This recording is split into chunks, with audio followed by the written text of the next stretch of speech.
So let me see if I got this right.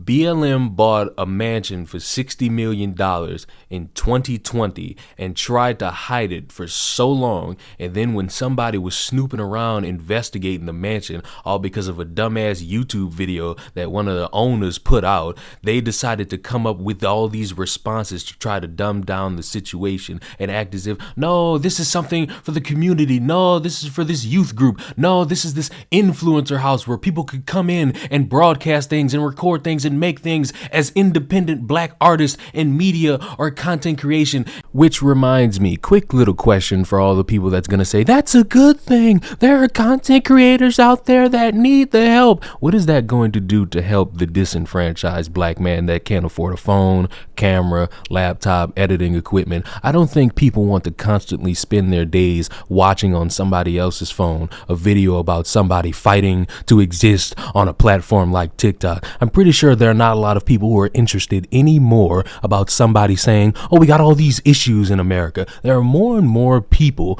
wanting action and not words, aka all the people that were mad at Maxine Waters a couple of days ago. And all these different excuses, and y'all still expect me to support this organization when they decide what Black Lives Matter or not. I'm sorry, but no. I told y'all a long time ago, and I got called a coon, a grifter, anti-black, internalized racism, and all this stupid shit, but it's almost every few weeks now we see another example of an organization that claims to care about black lives doing something that goes against what it means to care about black lives. I could sit here for about 10 hours and bore all of you with the list of names of black people who've been done in by black people that didn't get the same media attention as George Floyd, Breonna Taylor, and all these other individuals that lost their lives unfairly, unjustly by the hands of some white cop or white person. But no, we can't talk about that because black on black, it doesn't exist. Black on black, conservative talking point. Black on black is somehow still something that is rooted in white supremacy because, of course, when it's a random black person doing wrong to another black person, that black person's life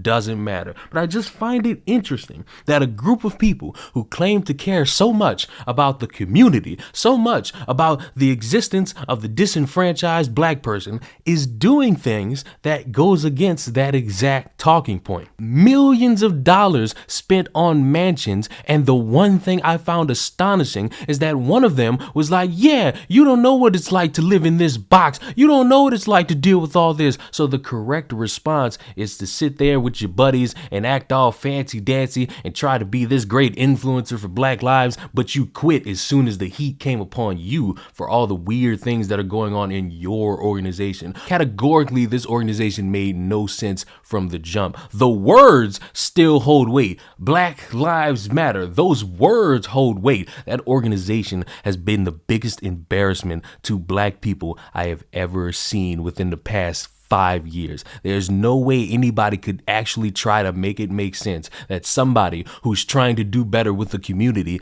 hasn't done anything publicly to benefit that community and has only done things to benefit themselves. How is it that people constantly act as if this organization is bettering black lives when we don't hear anything about that? You want to blame all this media for criticizing you. All the right-wing media is betraying me in this light that makes me out to be this evil human being. I'm not seeing you broadcast a lot of good that you're doing. You sat there and you whined and you bitched and you moaned about black people like me criticizing you and your organization. Then the co-founder of Black Lives Matter turns away from the webcam and starts to sob, hand to her mouth. I'm crying because I was prepared for right-wing attacks. I wasn't prepared for black people to attack me. And I think that's probably the hardest thing in this position, to lose your own people, the people that you love the most, the people that you do this work for. The human being feels betrayed. The leader feels like, yeah, welcome to black leadership. This is fucking hazing. I have legitimate reasons to criticize your organization because you've done zero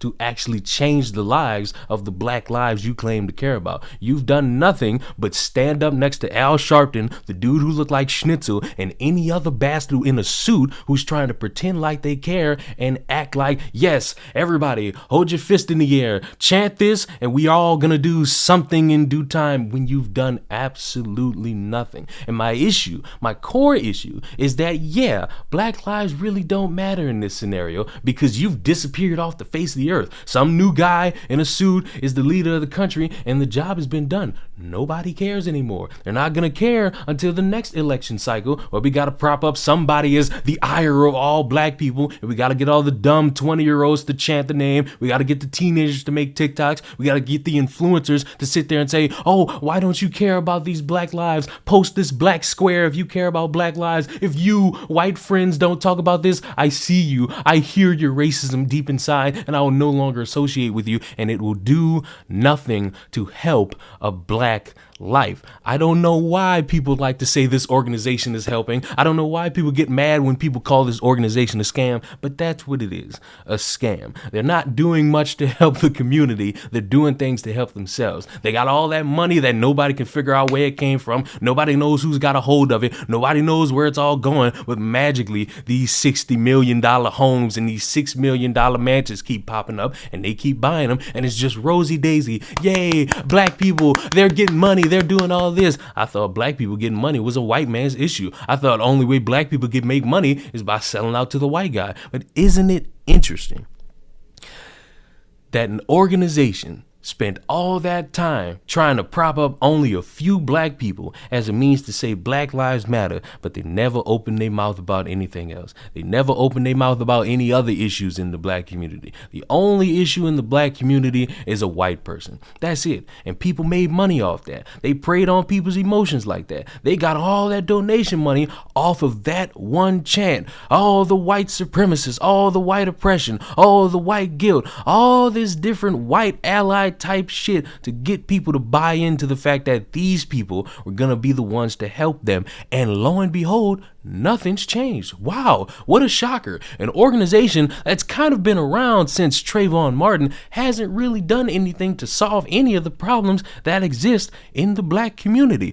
All in hold while people are buying mansions behind the scenes and trying to hide it from you, because yes, if they come out and say, we bought this mansion, not only are the right-wing evil articles gonna come out, but you're gonna have people who have this skin color who are gonna look at you and say, couldn't that money been used for something else? Couldn't you have used that money for this? Couldn't you have helped this community of schools? Couldn't you have helped this organization that's struggling? Because yes, criticism to a black person is the ultimate sin. And you criticize a black person, they're gonna complain, they're gonna bitch, they're gonna moan, they're gonna blame Trump, they're gonna say, oh, you're right-wing propaganda. They're gonna do everything in their power to make it seem like they're the ones that are the victims, even though they pretended to be the heroes for so long. So my question to all you idiots, I don't care if you white, black, you got all that pink, blue hair going on, I don't care who you support politically, just a simple question. If you're somebody who defends this organization to the death, how are you not embarrassed by this organization and the leaders, or the no longer leaders, who are doing everything in their power to not help the black community, but to help themselves?